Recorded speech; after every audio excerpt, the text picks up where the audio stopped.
ভিডিঅ'টো যদি ভাল পায় লাইক কৰিব, কমেণ্ট কৰিব, শ্বেয়াৰ কৰিব। মোৰ চেনেলত যদি নতুন হয় মোৰ চেনেলটো ছাবস্ক্ৰাইব কৰিব, কাষতে থকা বেল আইকনটো প্ৰেছ কৰা নকৰিব। ভিডিঅ'টো চাই সকলোকে ভিডিঅ'টো হ'ব চাই ভিডিঅ'টো কি হ'ব চাই এতিয়া লৈছোঁ গাখীৰ লৈছোঁ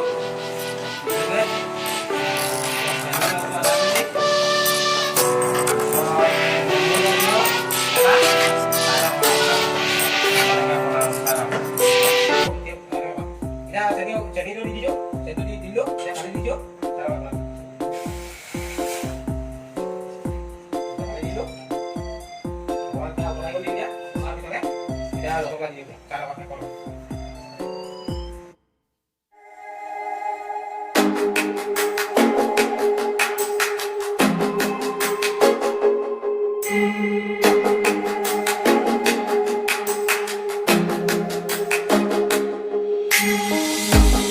Thank you.